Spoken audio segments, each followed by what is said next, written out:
Whoa, Nelly.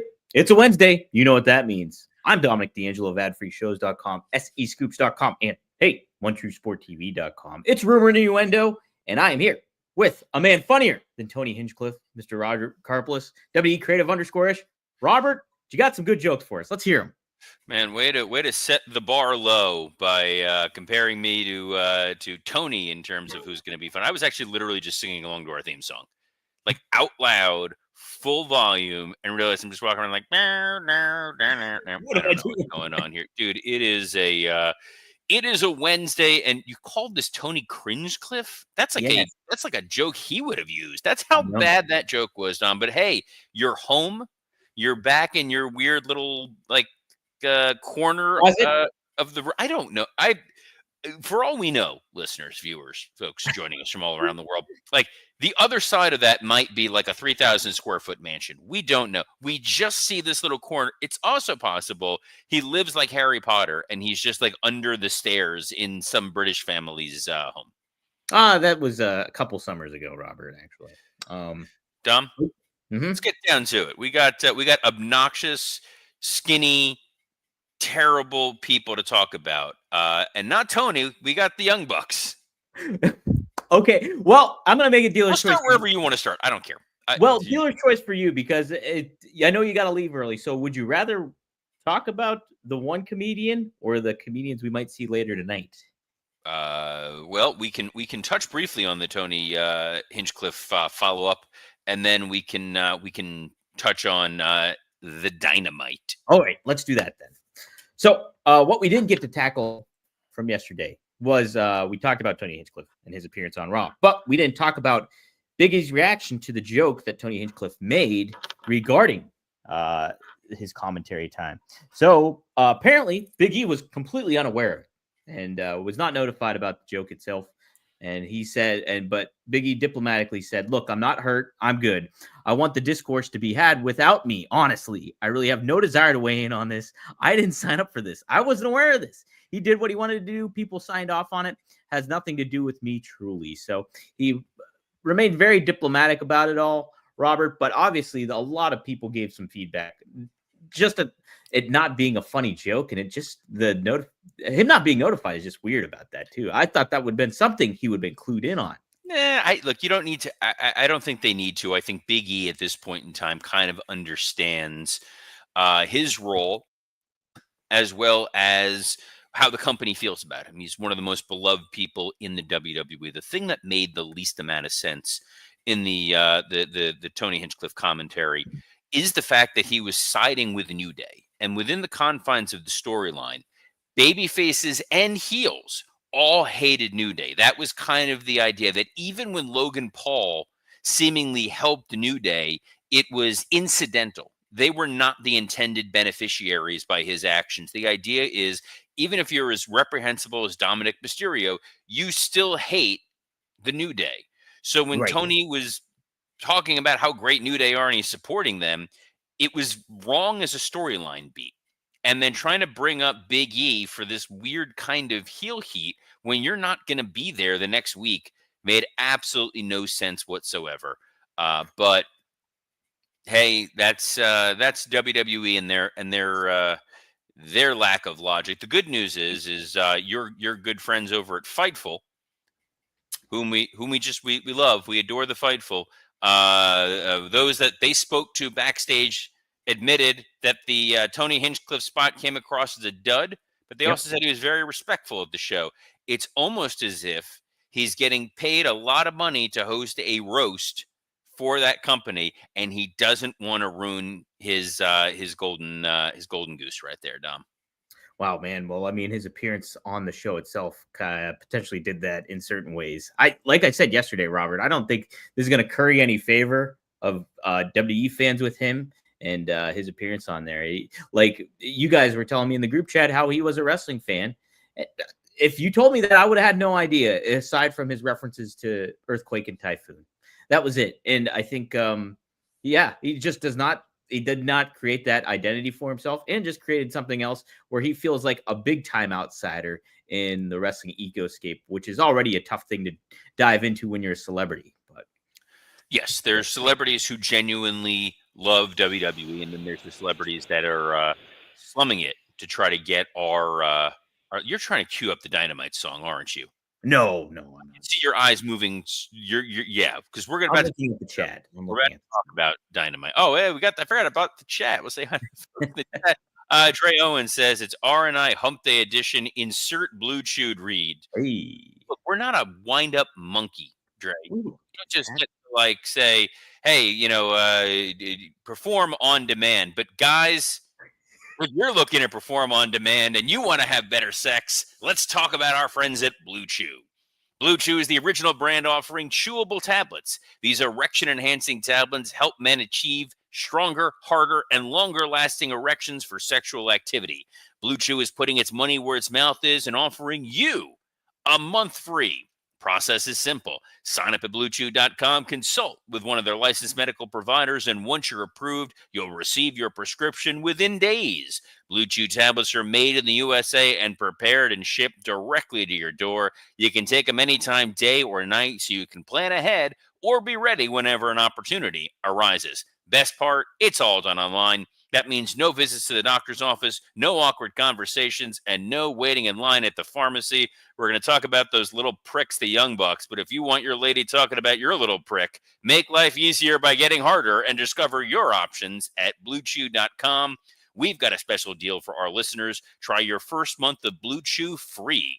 Visit BlueChew.com for more details and important safety information. And we thank Blue Chew for sponsoring this episode of Rumor and Innuendo. Yeah. Heck yeah, Robert. All right. Excited about Blue Chew. Boy, You're going to be so excited for this week's episode of Dynamite. I'm so excited, and I just can't hide it. I'm so excited. Went off the rails. Yes, we got the Dynamite to talk about, Robert. And guess, did you look at the card yet? Did you look? I literally have no idea what's planned for Dynamite, other than I'm guessing an advertised Young Bucks promo. Oh no, that's not advertised whatsoever. Oh, great.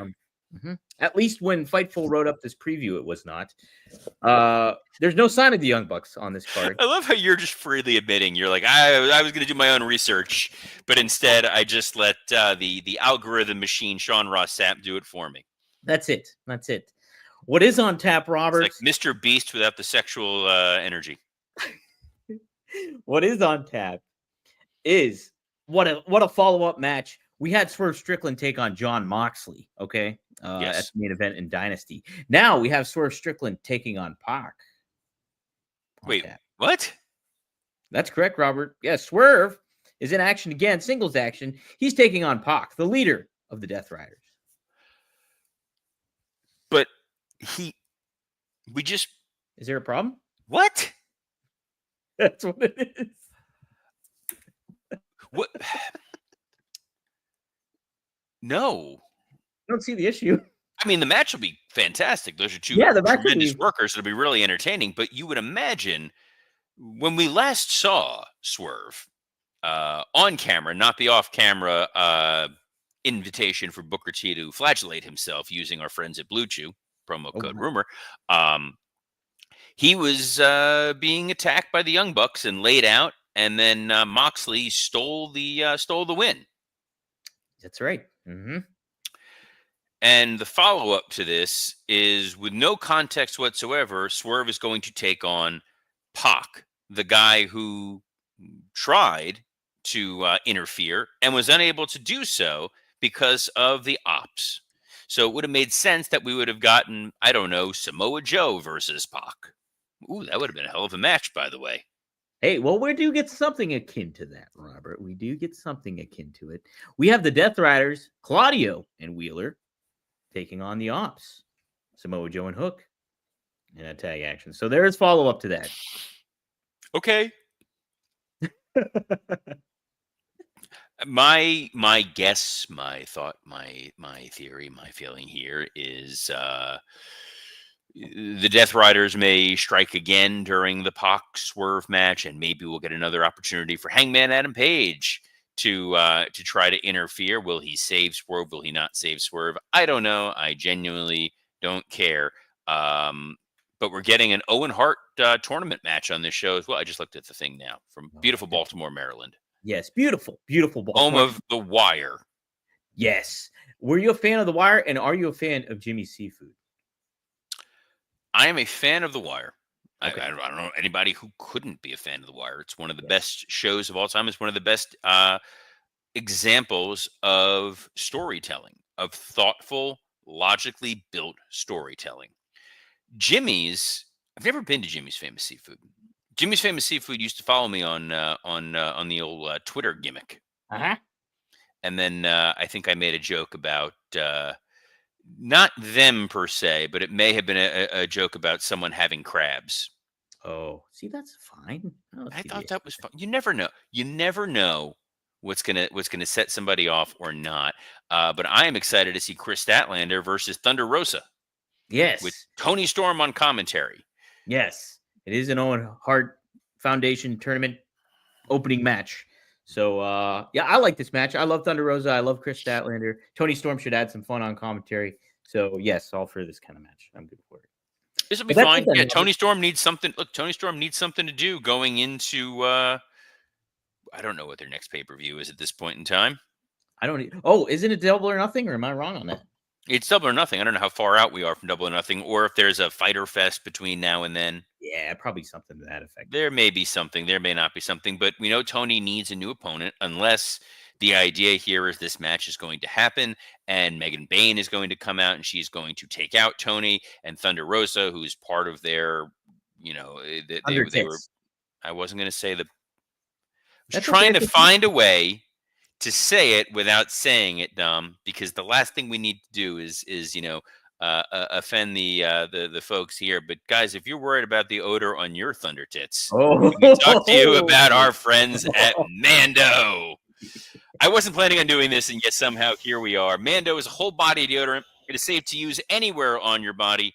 You can use it on your armpits. You can use it in your testicular region, your thigh folds, your belly buttons, your butt cracks, your feet, and yes, your thunder tits. It was created by a doctor who saw firsthand how normal body odor is being misdiagnosed and mistreated, kind of like our boy Swerve. And it is clinically proven to block odor all day and control odor for up to 72 hours. And it was about a little more than 72 hours ago that we saw Swerve fail to capture the AEW title.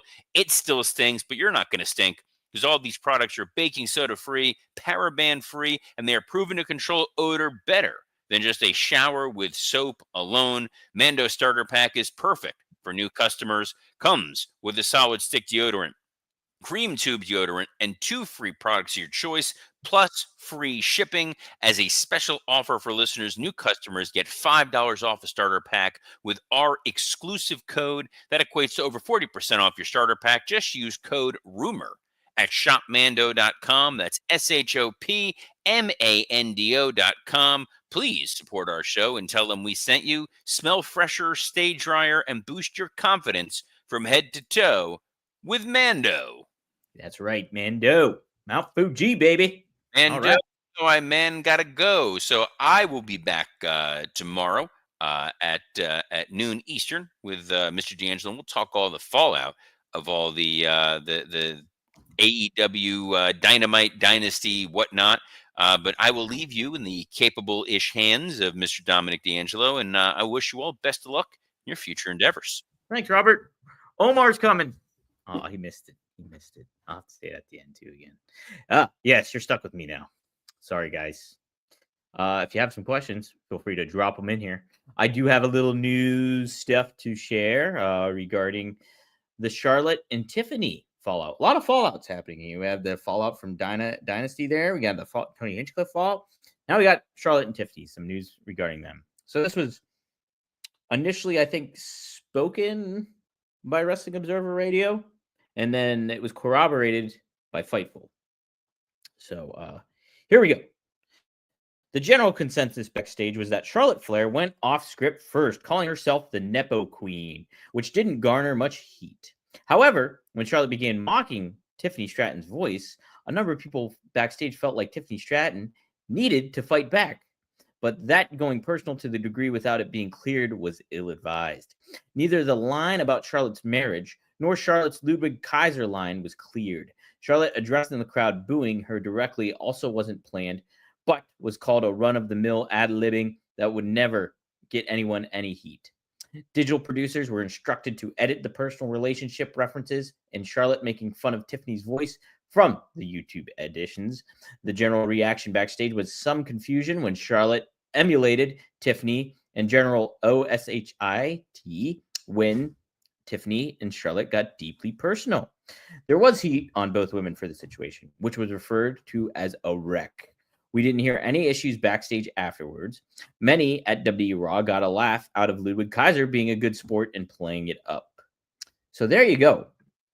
If you want a little bit more of a clearer version of these murky waters when it came to what happened, there's some of it is, and Robert pretty much hit the nail on the head when he said that Charlotte, the animosity or the tension really grew when Charlotte was started to make fun of Tiffany's voice. So, man, yes. My thoughts on that whole segment again, it's just like, it was bad. It was a bad segment. But I mean, the after effect of it all, and the fact that they did go off script and that they did take these digs, which was, unfortunate.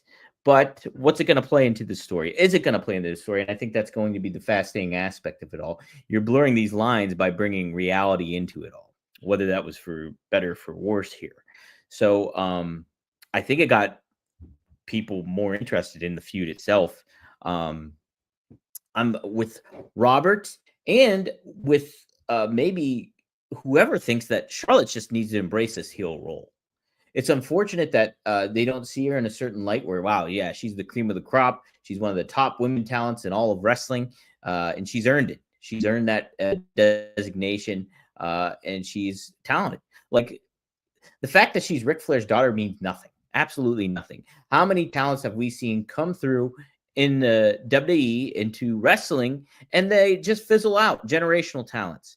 You look at somebody like a Ted DiBiase Jr. You look at this was unfortunate, but Ricky Steamboat's son, Richie Steamboat, he got hurt and he could no longer compete. Yes, does it open some doors for you? For sure it does. Why does it? It does in any business that you're working in. Family comes into play. Legacy comes into play. Your name comes into play. The fact that Charlotte got to where she was is not because of her last name. Sure, it helps.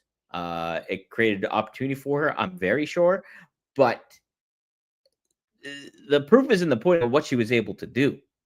I don't think it's fair for fans to judge her in a certain manner like this and go after her in a lot of ways. It just speaks to the cruelty of a genre's fan base, an ardent fan base. If you know, I do a show with Rob Van Dam, and this has been a big talking point on the show. Rob called out the AEW IWC, the international, internet wrestling community. The IWC is the International Wrestling Cartel, the Pittsburgh promotion I'm a part of. So the internet wrestling community, he called out the AEW fans for their thought process on what he thinks about AEW. So you go to rvdtv.com, check out that clip. That clip is up there. Cheap plug. Anywho, I don't think it's fair for and what these talents and stars have to go through nowadays with the social media ecoscape is very, very tough. Like, sure, you can have the option, and I think I would, hopefully, if I were in their position, I would embrace this option to remove myself from the social media world. Now, it can play beneficial if you use it in a character role, and a lot of wrestlers do. I'm trying to think of ones that are very, very good at. Drew McIntyre's great at it. Drew McIntyre may be the best at it, actually. But and Charlotte does it too. Charlotte she does walk the line of like, hey, here's reality, here's here's my personality on there, my persona on social media. I think somebody even like Tessa Blanchard. Now, this will also lead me into something else. So someone like a Tessa Blanchard, she has utilized it as best as she can when it comes to people hating on her and going after her. She kind of gives this water off a duck's back kind of aspect to it all. So I feel that. Oh, where was I going? I was going to make some sort of comparison here to what? Oh, yeah, this is what I was going to say. I think this also speaks to a lot of wrestlers being threatened by the star power of someone like a Charlotte or anybody in there. Like, like I've said before, like a lot of these divisions are very. It's a David Mamet play, basically. It's cutthroat. You are, if you're a women's wrestler, if you're a men's wrestler, even, like, it doesn't matter. You are looking to further your position. You are looking to be a star. You're looking, hopefully, ultimately, your goal is to make money. But like, it's cutthroat.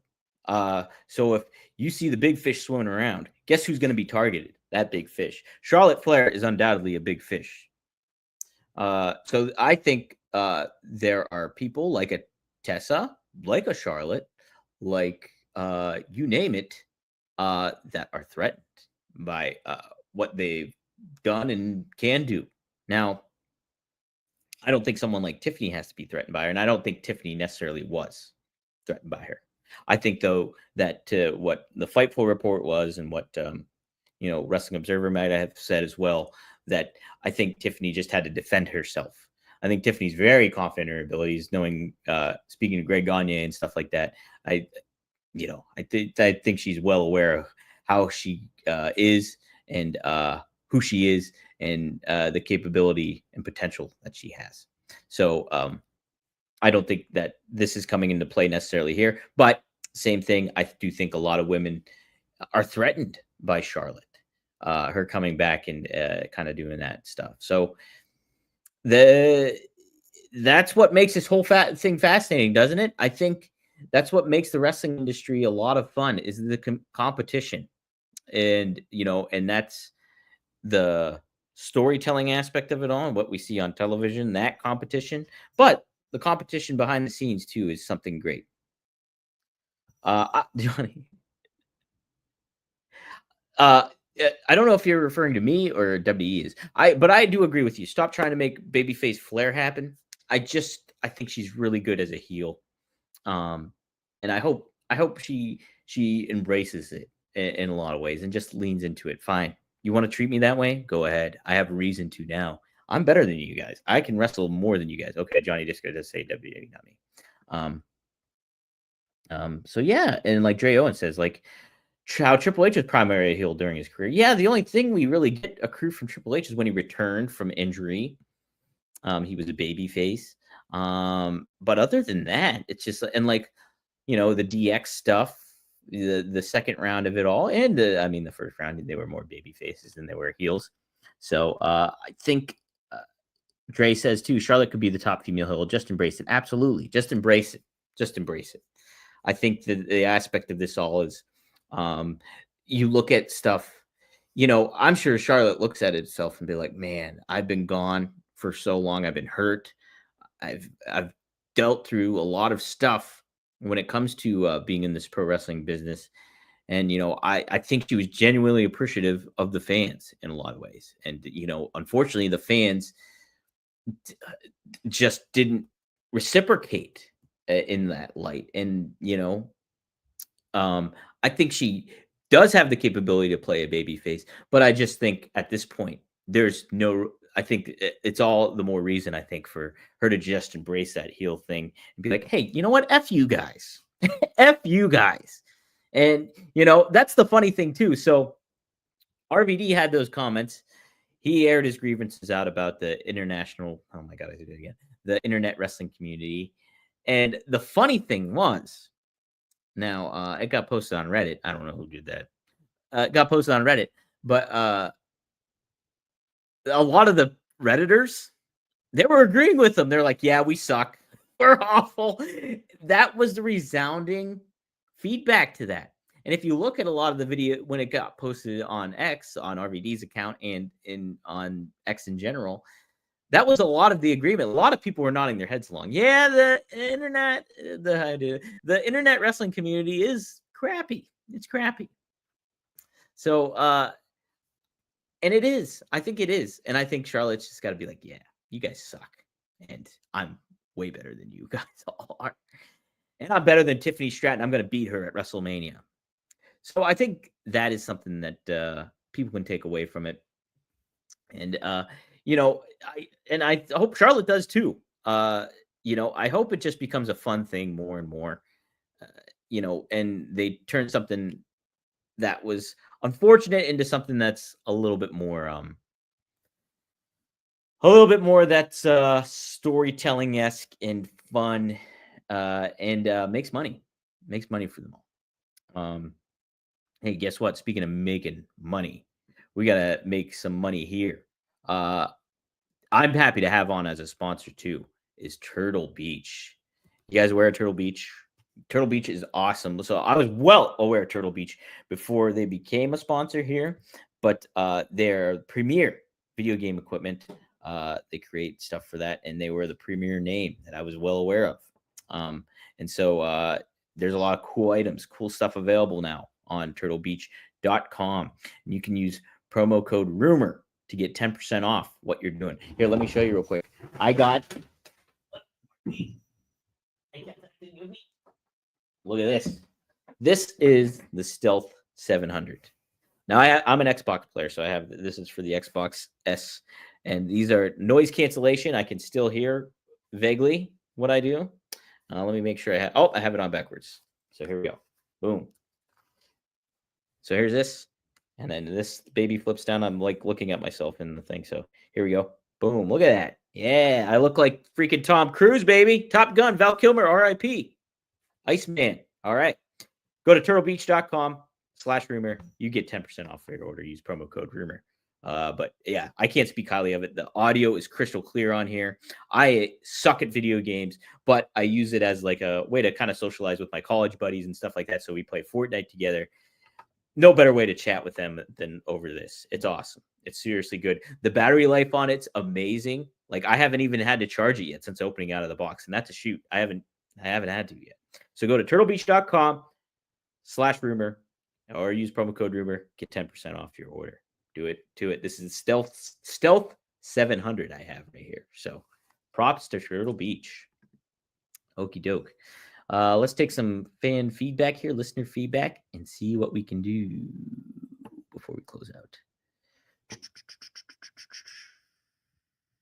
Looking at what you guys are saying here. Oh, see, dude, you guys are coming up with some good stuff here. Holy smokes. Okay. Dre Owens, I think, pitched this out first. Let me see. Oh, okay, so here we go. Charlotte and Tiffy should have been paired together. It's interesting. And then Dre Owens says Charlotte with Tiffy could have been the answer to Tony and Mariah. Could have been. And then somebody says Johnny Disco, a new 4 horsewoman if you want to lean into the legacy aspect. See, I think that is something you could really do. Now, could you imagine Charlotte? Boy, you're really getting the gears turning here. Charlotte. Yeah, getting ticked. Listen, you look at me a certain way. Fine. You want to call me a Nepo baby? You want to call it, I am the Nepo queen. Well, how about this? How about I bring in Tessa Blanchard? How about I bring in, I'm trying to think if there's anybody else. You could even, you could maybe do Santino's daughter. I don't think everybody has to be a legacy talent.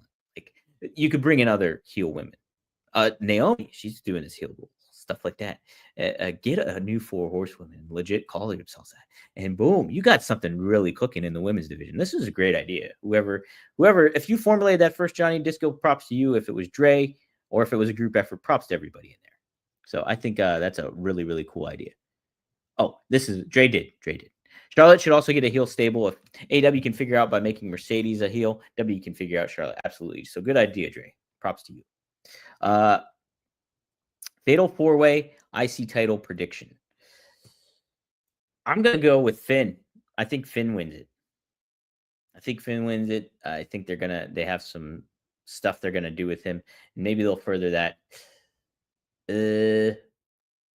Actually, I'm going to go back on that. I think Dom wins it. And then I think Finn breaks off from Judgment Day.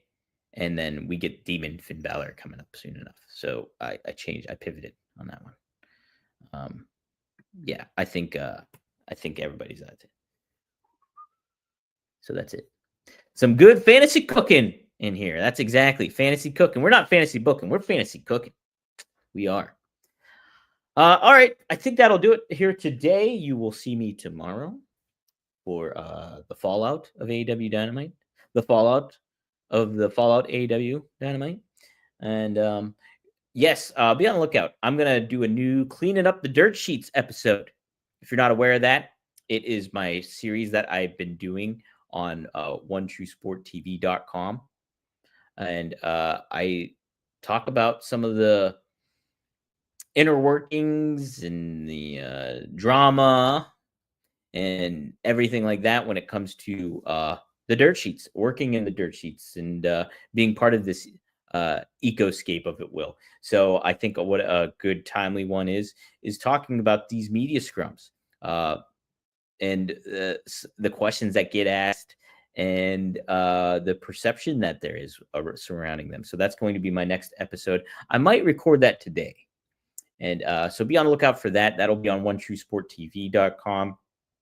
Also, like I mentioned, check out that new episode of One of a Kind with RVD. Rob and I will be going live tomorrow night at 9:15 p.m. Eastern Standard Time on RVDTV.com, so you can catch the new episode. I'm going to bring up the Charlotte Flair stuff to him, too, and get his perspective on it, considering that he's had his own issues to deal with the online internet wrestling community. Yes. And then Friday, I'll be back with Magnum TA.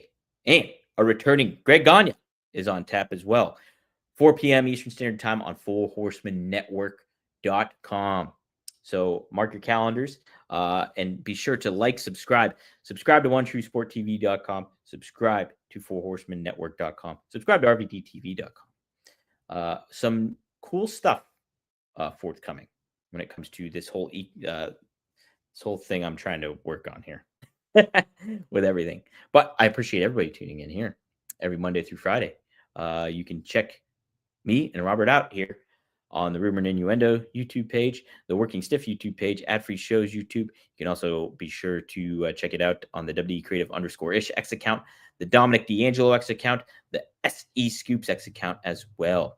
And wherever you get your podcasts too, be sure to give us 5 stars on Apple and Spotify. And both. Why not? Why not do both? And help support the show. But this is fun stuff. Appreciate everybody tuning in. As always, we have a good audience here today. Let me do a little screenshot of that just for documentation. Just for the documentation. Because we got a good crowd in here today. So shout out to everybody tuning in live. And we appreciate everything that you guys do, from the great feedback to suggestions to the funny comments to the Simpsons references, as Robert has mentioned before. So best of luck into your future endeavors. And hey, Omar's coming.